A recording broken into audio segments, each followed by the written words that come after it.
So actually, I have started this uh, chapter on last video also. So till here I think so I completed when how the king arrived. The king was not satisfied with the answer what he announced in his kingdom. So when the king was not satisfied, so he decided to go to meet to the hermit. An hermit was a person like who is living alone, living alone, far from the local people, and he had went there, and after going there, he left his bodyguard and everyone, and he went there, and he started digging, uh, digging the work. Okay, and then the hermit, whatever questions, the same questions he had said to the hermit, king came, the king is saying that to the hermit, why I come over here, because I want answer from you. And then hermit listened to the king but said nothing. He just pat on his hand. So till I think so, yeah, till here I think so we completed, because the day and night, oh, like till evening it is happening, and then king turns and get the answer. Then hermit says that here comes someone running. He said that, see there, someone is coming here. Okay, and let's see who it is. Then hermit saying to the king, see there, someone is coming here. And then the king turned around and saw a bearded man coming, running out of the forest. Then king turned around and king sees there is a bearded man coming out of the forest. The man held his hand pressed against his stomach, and the blood was flowing under them.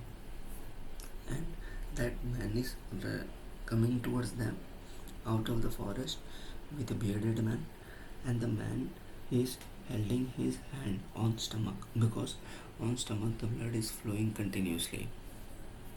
Okay, when he reached when he reached the king, when he reached the king, he fainted and fell to the ground, movingly, feebly. And when that guy who's coming out of the forest, when he reached to the king, he fell down, and he is movingly and feebly, he is crying. And then the king and the hermit unfastened the man's clothing.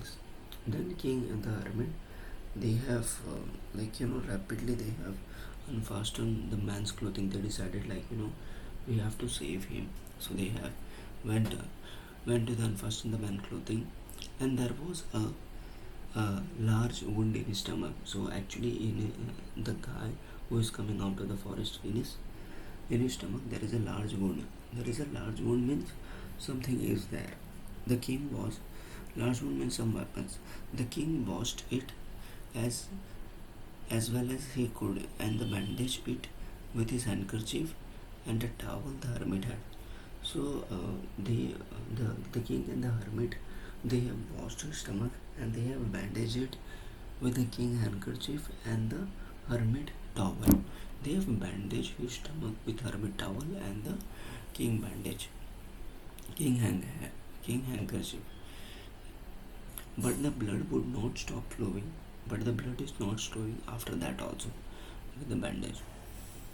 And the king again and again removed the bandage, soak with warm blood, and washed and rebandaged the wound, because the blood is continuously flowing. So the king, uh, what the king is doing, the king again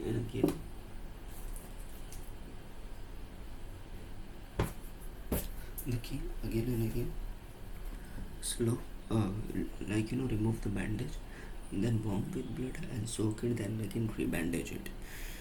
And the blood stopped flowing, when the blood stopped flowing, the man revived and asked for something to drink.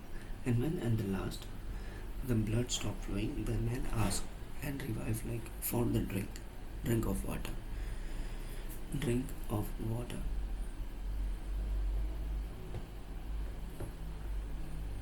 Stop flowing, thinking of water. The king brought some fresh water and gave it to him. Then king went to the king went to the hut and bring some water to him. Meanwhile, the sun had set and it had become cool. And meanwhile, the sun is also set. The sun was also set, and the climate was cool. So the king with the hermit. So the king with the hermit helps carried the wounded man into the hut. So the king with the hermit help. Okay, the king with the hermit help carried the wounded man to the hut. Okay, to the hut, and the man lay there quietly with his eyes closed. But by now, the king was so tired after his walk and the work he had done. And now, the king was also tired. Like he had done from morning till evening, continuously work, and he had walked also from from his kingdom to hermit. So he was very tired, and that he lay down himself as fell asleep, and he also slept over in the hut. When he awoke in the morning, it took him some time to remember where he was and who was the strange bearded man lying by his side and gazing intently at him.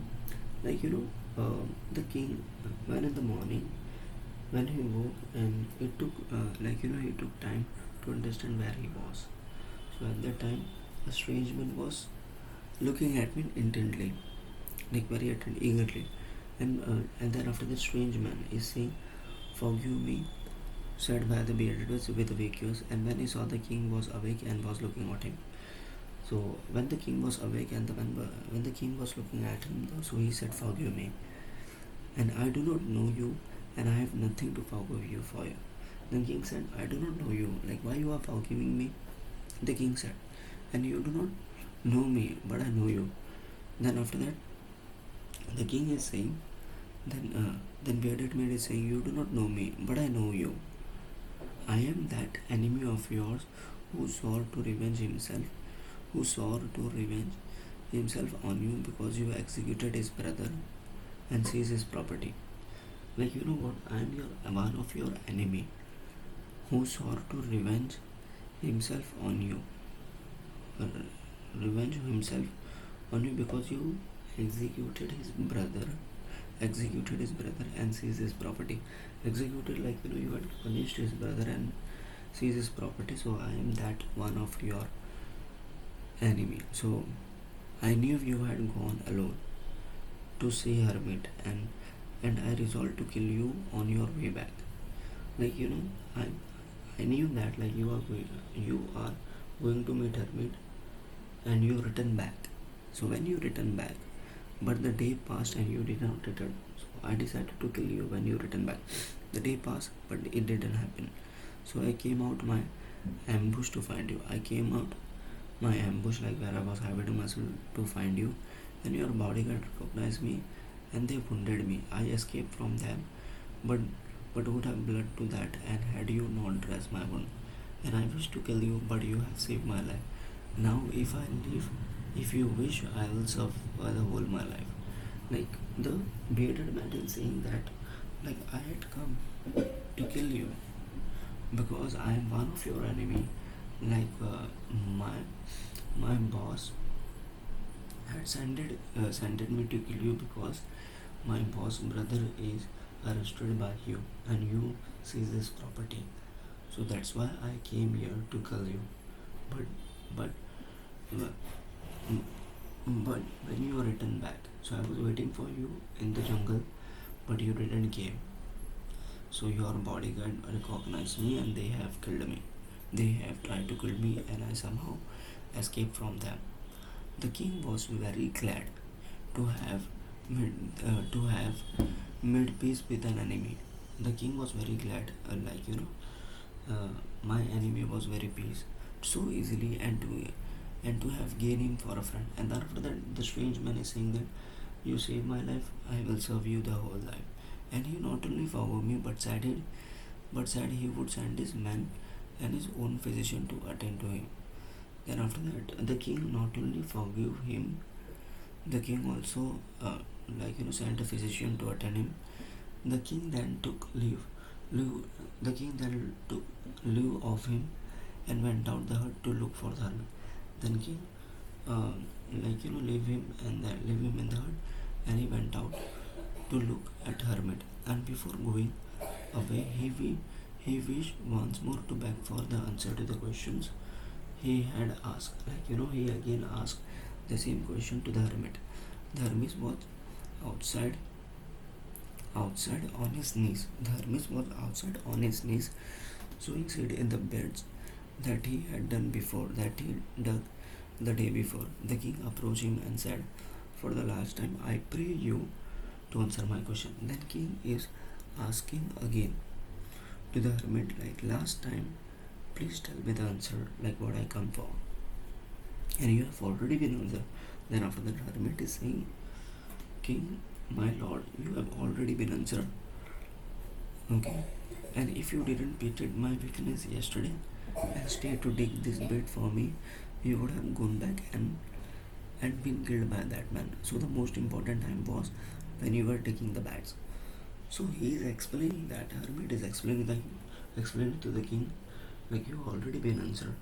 Like yesterday you had come here, you were digging. If you were not digging, so you would have been killed, because your most important time was when you are digging. Okay. And I was the most important man, and to do me good was the most important business. So actually, if I say the most important man and that time, me only, hermit, and to do business. And afterward, the most important time was when you were attending to that man. For if you have not bound his wound, and he would have died without having made peace with you. So he was the most important man, and what you did was your most important business. So remember then, there is only one time that is important now, and it is the most important time, because it's only time when you have any power. The most necessary person is the one with whom you are, for you do not know whether you will ever have dealing with anyone else, and the most important thing is to do with this person, because for that purpose alone you were sent to this life.